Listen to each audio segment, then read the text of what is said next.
So I'm going to give y'all a little test right now. Are y'all ready for a little test? Listen up. Okay. Listen up. No, you're not. No, you're not.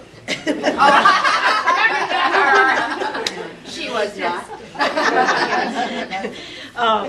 I've invited a couple of gentlemen to help me do this part of the session this morning. Let's see if you can guess who they are. Very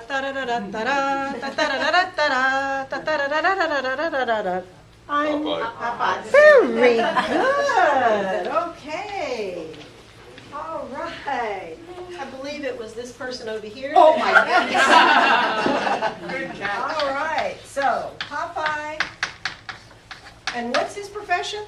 He's not a sailor. Right. He's a sailor. Sailor man. What's happening at the beginning of every Popeye cartoon? What's happening at the beginning? What's going on?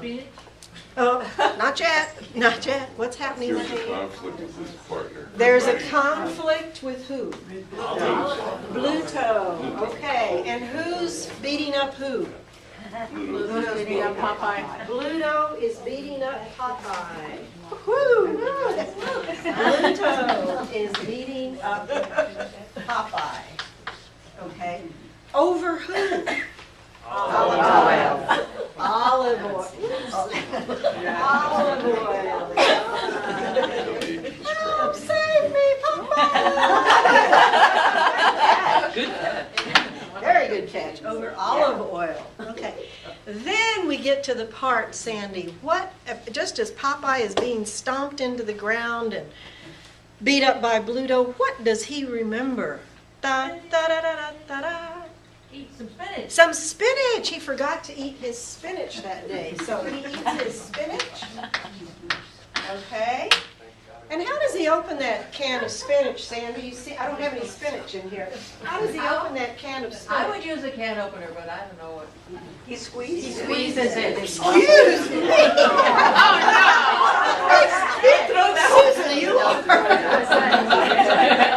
Oh no! So he squeezes it. I'm not strong enough. I can't get the lid off. Okay. Squeezes a can of spinach, downs it, and then what happens? What does he get? Strong. Muscles. Where does he get his muscles? Where on his body are his muscles? Forearms. Forearms, right. There's these skinny little, and then whoo, these big arms. Okay. So then what happens? After he eats his spinach, his arms are strong, then what does he do? He saves olive oil. He beats up Bluto, right. Popeye beats up Bluto. Okay. And then what happens? He falls in love with Olive. Yes, and they live Happily ever after until the next episode. Good. Have you been in this class before? I said I'd find like-minded people. Exactly right. Okay. Popeye and Olive Oil live happily ever after until the next episode. Okay. And then what happens in the next episode? Same thing. Same thing. Okay. Bluto's beating up Popeye, Olive Oil spinach, Popeye beating up Bluto, and then they live happily ever after. And it goes, and so it goes. So, everybody in here recognizes this. Everybody knows the story. Give yourselves a hand. Y'all did a great job. You passed the little test. So there's a theologian who died a couple of years ago by the name of Walter Wink. And I wish I could say the Peace Center made this up, but it's a chapter in his book. And the name he gives to this cycle is The Myth of Redemptive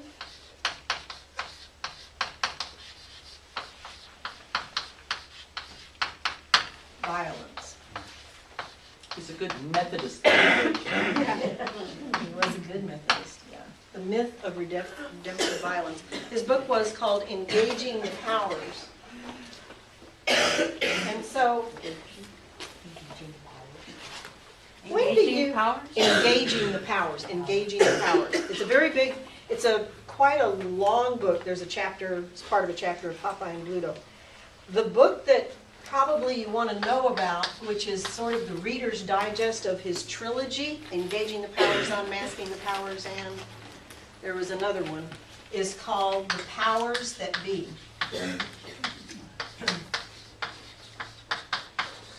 And it's, by Reader's Digest, I mean it's only like 300 pages long instead of 8 times 3, 2,400 pages, and it's Walter Wink.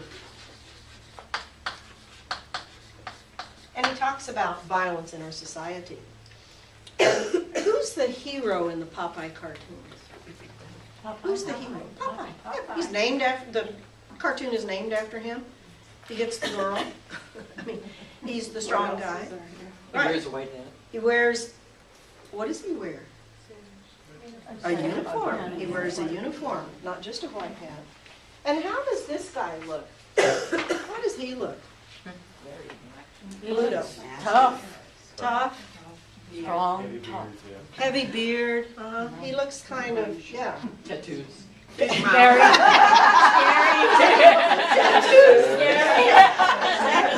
Scary. Scary. Big mouth. Yeah, yeah, big mouth. And what about Olive? Where's Olive? Where did Olive go? Oh, here's Olive. Olive is frail. How? Says, and this lady says she's frail. She is. She's thin. She's delgadita. She's really thin. Does she have any power in this? Yes. Of course. Of course. Like what? She manipulates the situation. She's a woman. I didn't say that. Okay. So, when do you think that this cartoon started? 1939. 1939. World War World War I? After World War I. Started like in 1922. They had the 90th anniversary not too long ago. I think it was 1922 that it started. In response to World War I, it was written by some fellow from Illinois, drawn by some fellow from Illinois, writing a satire on the violence in the world. Because when you think about World War I, what's the nickname for World War I? The war to end all wars. So after World War I, we never had any more. Right. Conflict. Right. Then we had World War II, then we had, and this is just America's involvement. We had the Korean War, we had the Vietnam War, I mean, it goes on and on and on. So this cycle repeats itself. And this gets back to what Karen was talking about with the reptilian brain, that there's only fight or flight. Now there's a couple of other characters in the Popeye cartoon. There's always the same stock 5 characters in the cartoon. Sweepy? Sweepy. Who is Sweepy? Baby. Sweepy is the little baby. Whose baby is it? I Don't know. They're babysitters. Okay, maybe they're the babysitter. Where does Sweepy get his ideas on how to resolve conflict? From? Who does he see resolving conflict? Popeye and Bluto. Yeah. Sweepy is the little child. It's his ideas for resolving conflict. Daniel was saying the children are our future. So if all they see is Rambo and, I'm really dating myself, whatever new violent series that's going on, and my grandkids probably go to, that's how they get their ideas of how to resolve violence. Those are our children. Those are our grandchildren.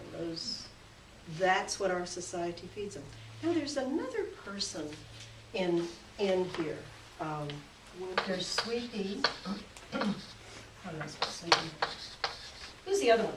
I gladly buy you a hamburger. I'll pay you Tuesday. Exactly, Wimpy. Good. I want to buy a hamburger, but I don't have any money. Could you lend me a quarter and I'll pay you back on Tuesday? Wimpy. Okay. What's another word? What does he want to do with the hamburger? Eat it. Right. What's another word for eating? Consume. Yeah. So Wimpy's a consumer. Does he pay cash? Does he have cash? No. He Borrow. credit. Yeah, he's a consumer who lives on credit. I mean, when you look at the when you look at the way that this satire is constructed, it's our life. And he's totally oblivious to all the violence that's Exactly. going on. You know, Wimpy always He talks just- about those ruffians over there fighting. He doesn't get in and break it up. He doesn't try to, and Wimpy's a big guy. He's eating all those hamburgers. So, this whole idea of the myth of redemptive violence, and by that Walter Wink is talking about, can violence ever redeem violence? Reminds me of the Martin Luther King statement about hatred cannot drive out hatred. Only love can do that. Fear cannot drive out fear. Only love can do that. Violence cannot drive out violence. Only love can do that.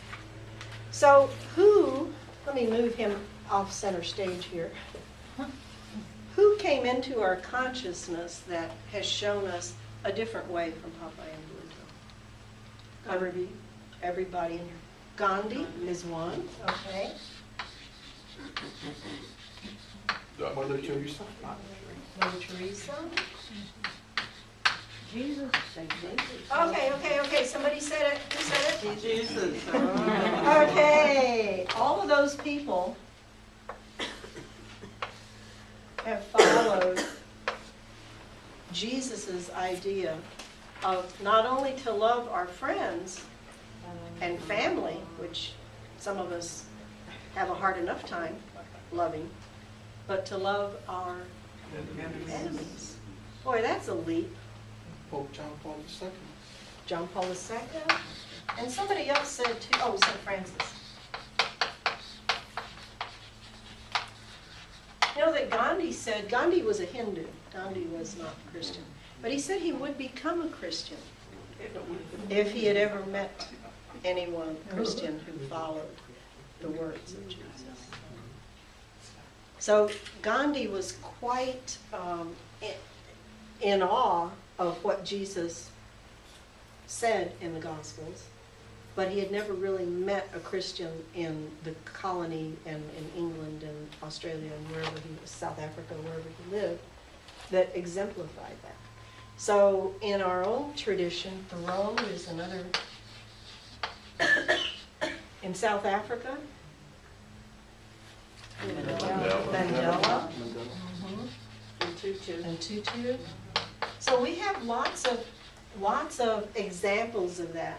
Now the word, Susan, correct me on this. This word here was not even a word, I believe, until after the Second World War. There was no such notion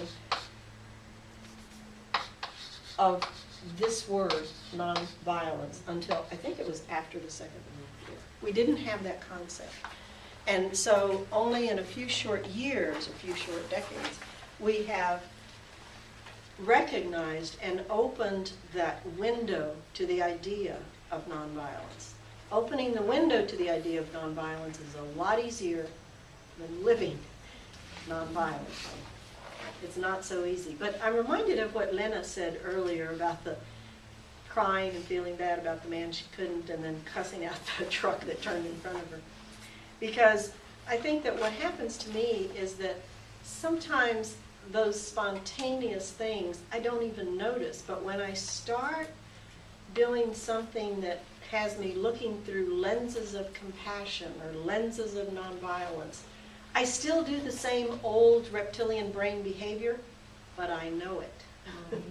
I can't stop myself in time, but I recognize it. Whereas before, I wouldn't even recognize it, and I was right and he was wrong, and there you have it.